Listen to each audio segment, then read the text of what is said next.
My name is Laura. I'm 31 and I'm married to Adam. We live in one of the beautiful suburbs of Chicago, in a house that once seemed perfect to us. It had everything we had dreamed of: a spacious kitchen, a bright living room with large windows, and a cozy backyard with a playground where our son Nathan used to run and play. Nathan recently turned 7, and his laughter was my comfort every day. Adam and I tried to be good parents and support each other with the daily routine: work, home, school, taking care of our child, everything like most people. But despite this outward calm, something inside me was restlessly stirring. I couldn't pinpoint exactly what was troubling me, but it felt like an emptiness that grew louder and more obvious with each passing day. I had always been a woman who liked to be noticed, loved, but over time, that feeling began to fade. Adam seemed to become more distant as well. We still lived under the same roof, but something between us began to change. He spent more time at work, and our conversations became rare and mechanical. He spoke, I responded, but we no longer communicated truly. We didn't laugh together, didn't share thoughts, didn't argue. Everything became so routine that I could barely remember the last time we experienced something vibrant and alive. I tried not to think about it. Adam and I weren't enemies. We had Nathan, who needed us. But inside me, a feeling was growing that I was losing a part of myself, that my dreams, aspirations, small joys and desires were disappearing into what had become our everyday life. Each day felt like the one before, and I began to fear that this would be our future, a future where I lost my identity, my passion, my life. Sometimes I felt like Adam noticed it too, but he didn't know what to do about it. He was in his world, full of work and responsibilities, and he didn't see that I needed something more than just being a wife and mother. I kept telling myself that it was just a temporary feeling, just a phase when everything wasn't going right, but deep inside, I knew something had to change, and I had no idea how much this need for change would alter everything in my life. Our daily routine continued at the same pace until one day the need for a tutor for Nathan arose. Math was a struggle for him, and I decided that we needed to find someone who could help. That's when Damon entered our lives. When I opened the door to greet him, my heart inexplicably started beating faster. It was a strange feeling, as I didn't even know what exactly about this man's appearance had caught my attention. He was young, around 30, with a casually tousled hairstyle and a confident but not overbearing stride. His eyes, dark and deep, seemed to try to read me from the very first glance. He smiled, introduced himself, and his voice sounded warm and assured. "Hi, Laura. I'm Damon." He stepped in, and I noticed how his presence immediately filled the space. I led him to the living room, where we sat down at the table and began discussing how best to organize Nathan's lessons. Damon was professional, but there was something about the way he spoke that made me feel special.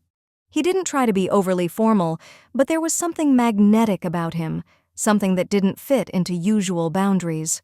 We started talking about Nathan, his struggles in school, but the conversation gradually veered off topic. Damon shared stories from his university days, telling funny anecdotes, and we laughed. And although we were practically strangers, I could feel something more developing between us. Each time he spoke, his eyes caught mine, and I involuntarily held my breath. There was something incredibly alive, genuine about him, and despite the slight confusion I felt, I sensed his interest in me. I don't know exactly what it was, simple curiosity or something deeper, but with each word he spoke, I felt myself becoming more open, more at ease. And at that moment, I realized our meeting was not a coincidence.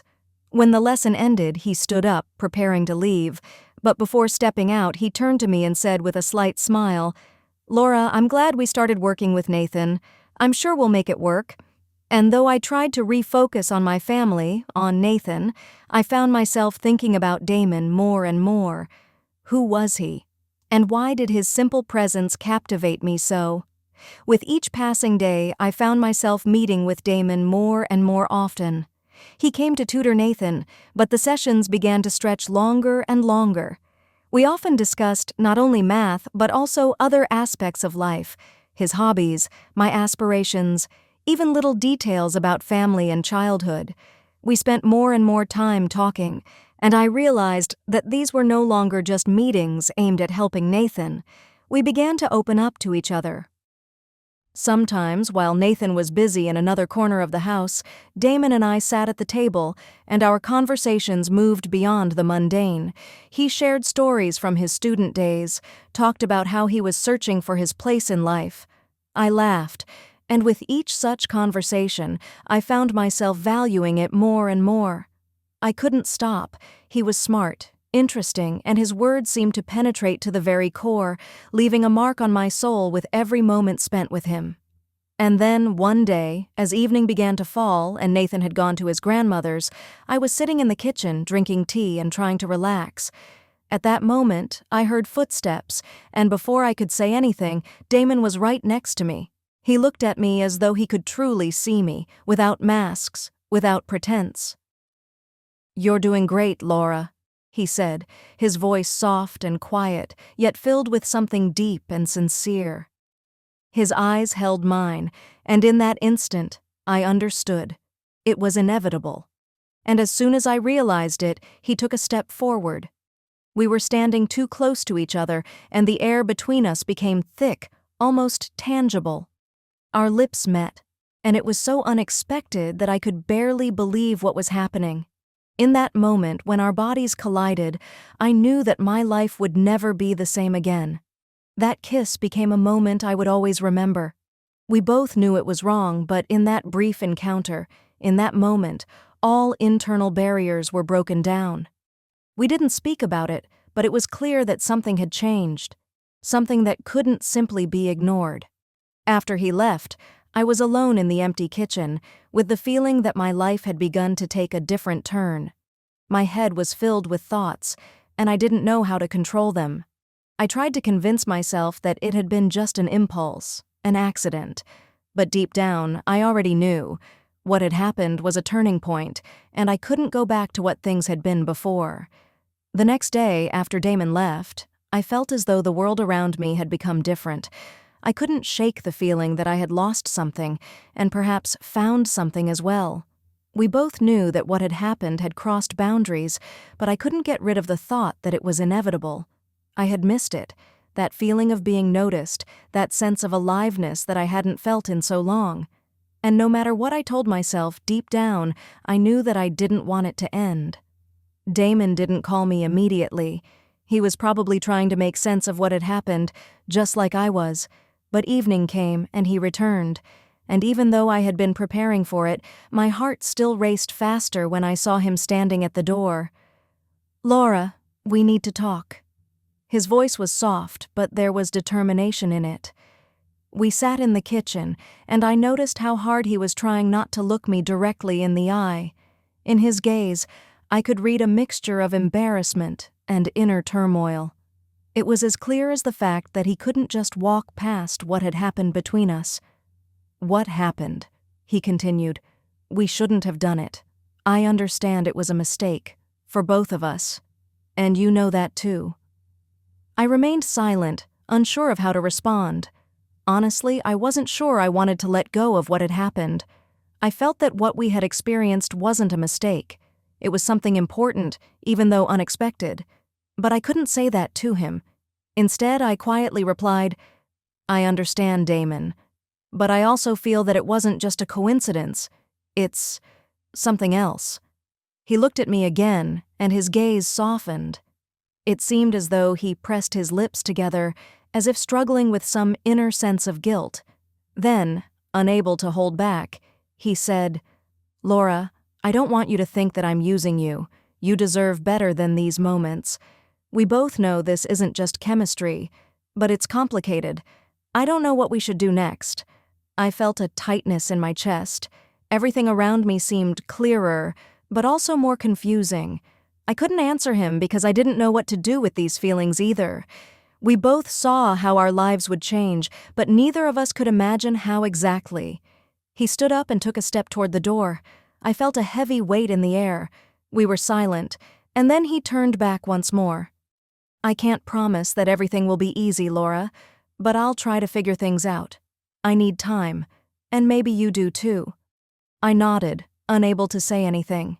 In that moment, I realized that despite all the doubts and inner struggles, I could no longer return to my old life. We both knew something had happened between us, and it couldn't just be ignored. He left, and I was left alone, with conflicting thoughts and the feeling that the boundaries I had known before no longer mattered. Several days passed before Damon called me again. Time seemed to stretch endlessly, and each moment without his presence felt infinitely long. I tried to regain my usual routine, immersing myself in work and taking care of Nathan. But every day I felt my thoughts returning to him more and more. I tried to convince myself that it was just a temporary infatuation, that I was simply seeking what had been lacking in my relationship with Adam. But somewhere deep inside, I already knew. This was not just a passing fancy. One day, when Adam was again staying late at work, Damon called and suggested meeting after his lesson. I agreed without a second thought, even though I tried to calm the trembling in my knees. It was abnormal, I knew that, but in that moment, it seemed that everything around me should just disappear, and I should be with him. We met in the kitchen, just like the first time when I felt that strange charge between us. This time, everything was different. His gaze was more open, less restrained. He didn't hide what he was feeling. I could sense it in every word, in every tone of his voice when he said, "I can't stop, Laura. And I know you don't want that either. We can't keep hiding from ourselves." Those words, spoken aloud, felt like liberation. He wasn't saying anything new, but now it was a confession. We both understood that the moment we crossed that invisible line wasn't a coincidence. It was something we could no longer ignore. I stood motionless, unsure of how to respond. My thoughts scattered like pieces of paper, and at that moment, I felt his hands touch my shoulders. It felt so natural, as if we had known each other for a long time, as if everything that had happened before didn't matter. We stood in that space where nothing was more important than this moment. He leaned in, and I closed my eyes, feeling his kiss softly brush my lips. It was unlike that first kiss, full of confusion and uncertainty. This was more profound. I felt his hands reach for me, pulling me close, and everything around us disappeared. In that moment, I forgot that just yesterday I could have been thinking about the consequences. I forgot about the future, forgot about everything that was supposed to be left behind. After that evening, we no longer tried to hide what was happening between us. I knew I could no longer be the woman I once was, and that the life I had known would never return. But there was also a feeling, as if I was standing on the edge of something incredible, not knowing where this path would lead me. We continued meeting almost every evening when Nathan was asleep. We didn't talk about the future, we didn't make any plans, but every moment with him became more precious. And the more time I spent with him, the more I felt myself forgetting the past. Life with Adam now seemed distant, almost like a memory of someone else. Damon was my present, and in that moment, I couldn't imagine how I could ever turn away from what he gave me. With each passing day, I felt my relationship with Adam fading more and more. He came home late, and our conversations became increasingly rare. Nathan, as always, was the center of our lives, and while he brought joy to the house, his presence also served as a reminder that the true closeness that once bound me to Adam had disappeared. It seemed that Adam was becoming more and more aware of what was happening. I could see his gaze growing more cautious, as if he noticed something but couldn't quite figure out what it was. In those moments, I tried to avoid his eyes, because deep down, I already knew that everything was changing, and returning to what it once was impossible. I couldn't go back to being the woman who closed her eyes to her own feelings, to her need for a real life. And then, one evening, as we sat at the table, Adam said we needed to talk. I felt something heavy tighten in my chest. I knew he had figured something out. It was the moment when all the hidden emotions burst to the surface, when there was no longer any room for excuses. "Laura," he began, "I've noticed that something has changed between us. I understand that our relationship isn't the same as it was before. You've become different. I've changed too. And though I don't want to admit it, I know it's true. I've realized that maybe we need to separate. I don't know what would be best for us, but I can't continue pretending like nothing happened." "You're right, Adam. Our relationship hasn't been the same for a long time, and I can't keep living in this tension, in this emptiness." My words were soft, but firm. "I don't know what comes next, but I feel that I need to move forward." "I can't keep deceiving you," he continued. "We both deserve more than what we've had. And I think divorce is what we need. It won't be easy, but maybe it will be the best thing for both of us." We agreed that we would part peacefully, for Nathan's sake, and to avoid leaving unnecessary pain in our lives. In that moment, I felt how our story together with Adam was coming to an end, and a new, unknown future was opening up ahead. I didn't know what awaited me, but one thing was clear: I had already taken the first step toward starting a new life, and despite all the pain, I knew that there was a chance for happiness ahead, perhaps with Damon, perhaps with someone else. But above all, I needed to find happiness within myself. From that moment on, I felt that a moment of change had arrived in my life. After Adam and I decided to divorce, there was a period when everything around me seemed uncertain and murky. Each day I woke up with the feeling that I was standing at a crossroads, not knowing which path to take. It felt as though everything that had been before, the house, the family, the routine, had dissolved into the past, and now I was forced to start over. Suddenly, nothing seemed so clear, and I felt insecure in this new world. But at the same time, despite all the doubts, I could sense that something had changed deep inside me. It was a feeling of freedom, perhaps for the first time in many years. The divorce process with Adam turned out to be complicated, and despite our efforts to remain friends for Nathan's sake, I couldn't help but feel how this change was pulling the rest of my life along with it. When Adam moved out and took his things, the house became empty, and I was left alone with Nathan. But this emptiness wasn't completely destructive to me. It was more like a space where I could create new possibilities.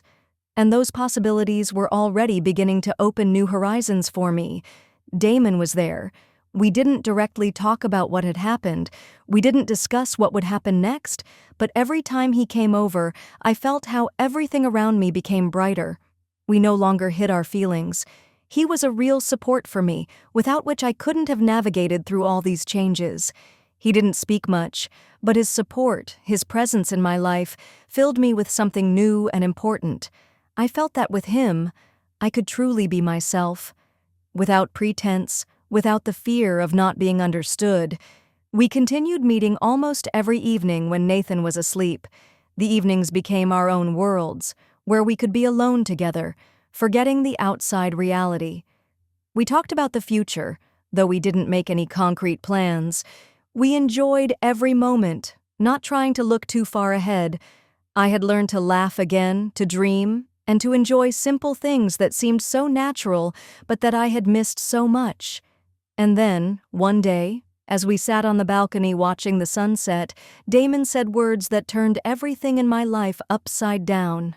"I can't imagine my life without you, Laura," he said, and I saw in his eyes a sincerity that couldn't be ignored.